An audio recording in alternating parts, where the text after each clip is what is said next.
Hi, this is Annie Fox for Family Confidential, Secrets of Successful Parenting.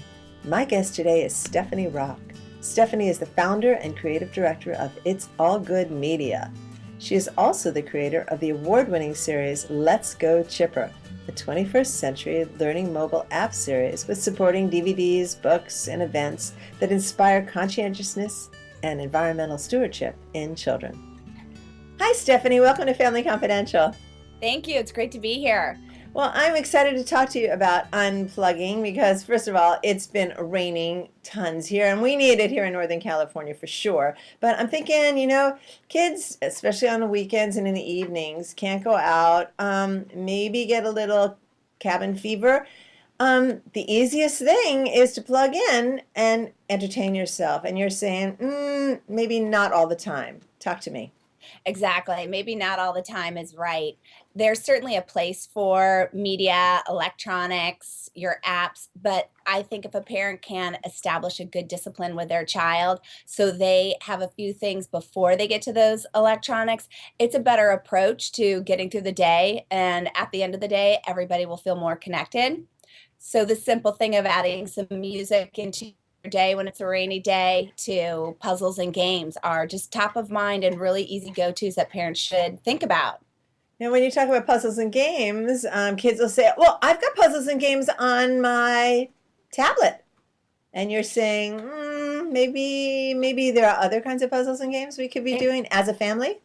Exactly. And I think that goes to a few things that the parents need to think about when it comes to themselves and how they need to participate in some of these activities. It's really easy to just let your child go off and do that puzzle on their phone. But the time you give to that moment when they really need to have that connection is going to come back to you so much more later. So I say you go into the closet and pull out some of the games or puzzles.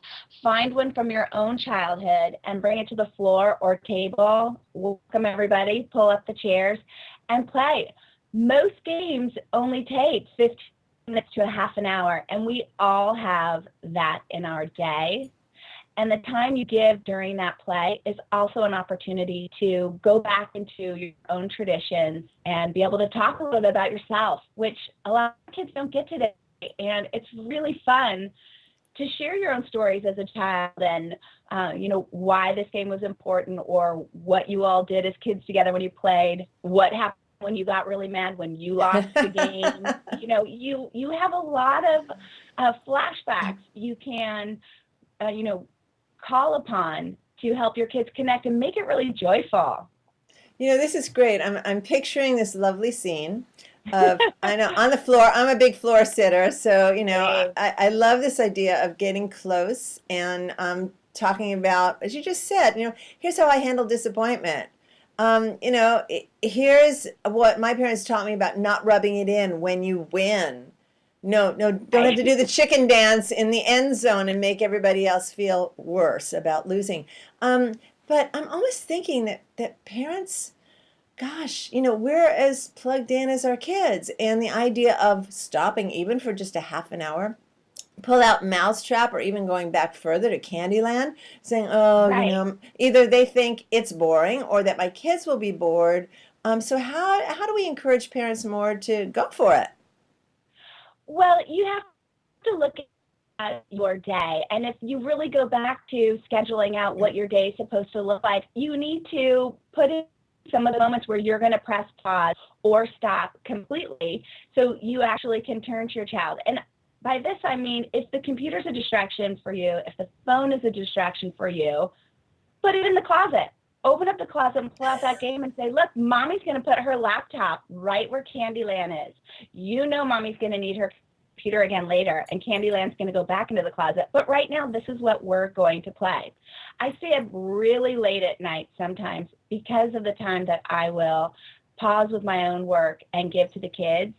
And especially when it comes to that late afternoon where they may have come home from school, done a little bit of homework, and they're just, wanting to goof off a little bit. Mm-hmm. The simple act of making a quesadilla together and saying, let's go play cards. I have a 10-year-old, she gets frustrated with math. We play 21. I love that game. You pull out the cards because it actually is math. And so after we played 21 for a while, we decided to play 56. And then we played 74. And then we played 125 because it required us to take the game beyond just a few cards and try and get through the entire deck of saying, hit me, and then add it up. It took something that was a card game and then it turned it into a little bit of math. So I had some fun. I got to separate from my work. It still kept my brain going. And it also brought math into my child's day in a way that was joyful. So when we went back to homework and sat side by side, she had this new enthusiasm to say, wait, I can solve this problem. I can do it. Yeah. Yeah. And it just puts a positive moment into, what could be a maybe stressful day where everybody just wants to go to their corner and plug in, but instead just say, you know what, let's put a little play into the moment. Let's just let go. Mm-hmm. There's always time to get back to what those daily to-dos are. No, this is great. And I'm going to play devil's advocate for a minute, Stephanie, because the idea of saying, okay, mommy's going to put her laptop here in the closet next to Candyland, and I'm going to need my computer later, so we're going to do this now. That's going to work great with a 3, 4, 5, and even a 6-year-old. But a lot of my listeners are the parents of tweens. And if you haven't been doing this unplugging routine with a family, and all of a sudden you say, okay, from now on, at this time, for this amount of time, we're going to put the electronics away and play a game, I think you're going to realistically get some pushback. What do you think? I think I do get pushback because I happen to have a 16-year-old also. So I've got the bookends of an early embracer of technology with my younger daughter. And then I do have the 16-year-old. And when it comes to the plugging in and her favorite shows that she has to see because she won't have anything to talk about at school tomorrow, I say, sorry, when you get your work done, then you can go back to it. And I think this is one of the biggest takeaways a parent should have is that right to say no. Yeah. Did you see how my jaw dropped when you said sorry and you did it with such panache? Yeah. It's like, okay, you don't have to feel guilty. You don't have to say it in a way like you're expecting a big battle. I think this is great. So when we take a leadership role in the family and speak with confidence, this is the way it's going to be. And hey, you know what? You'll survive. It's going to be 30 minutes or until you finish your homework or, until we finish this time as a family. Then you go back to it. Right. And we say schoolwork may be a chore, but once you're done with the chore, you can do more. And my 16-year-old, because we've said it since she was very little, rolls her eyes. And then I definitely bring, light humor and sarcasm into it. And I love emojis. I've become a big fan of emojis. So I'll do a quirky emoji face and just say, emoji wink, and she'll look at me and roll her eyes again.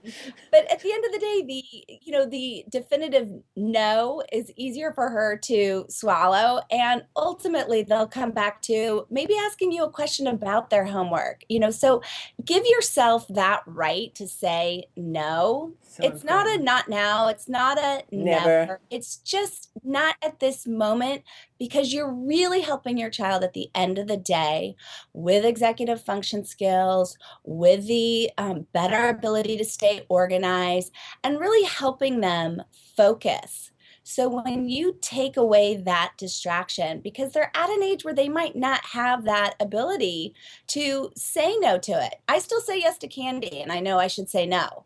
But if I put it away, if I absolutely say no, you can't have it now, you kind of settle into what do you really need at this moment. Takes practice, but ultimately it helps build a good routine.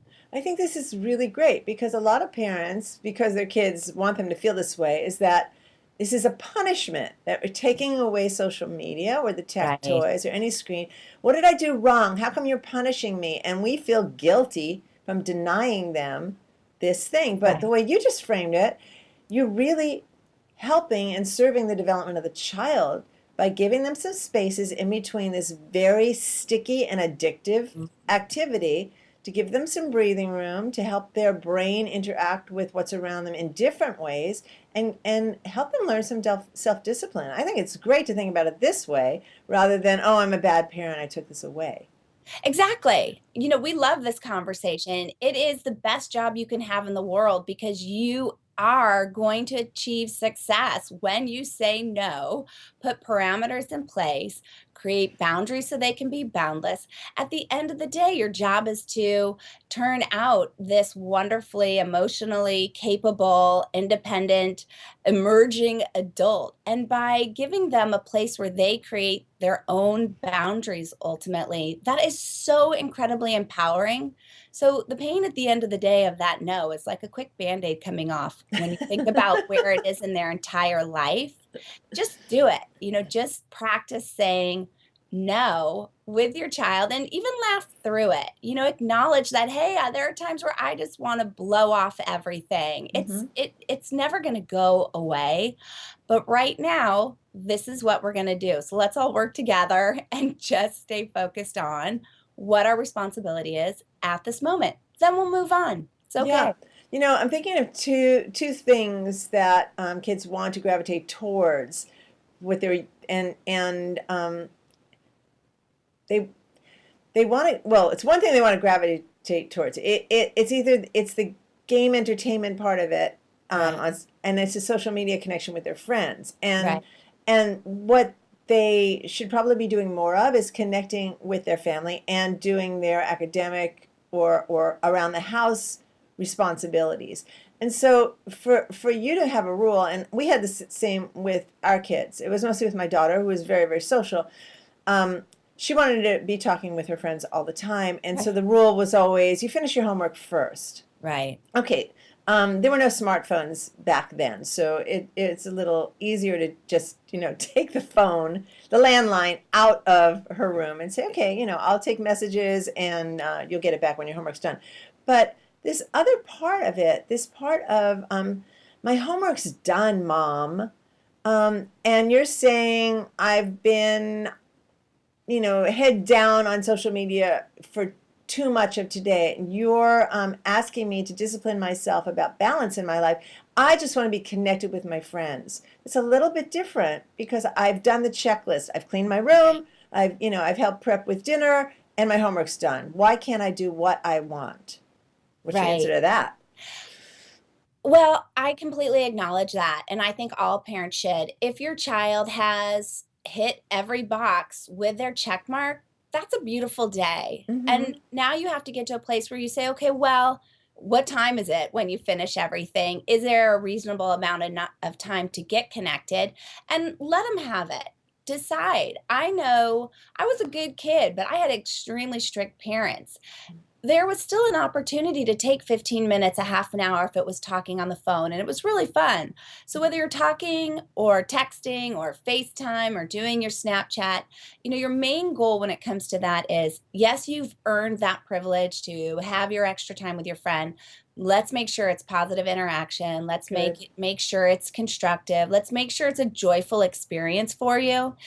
And then give your child that, because that's another form of independence. So when you go from teaching them to be responsible about what it is they need to do for themselves and for school or for the family, now teach them to be responsible to their own emotions and that ability to connect very positively with their friends.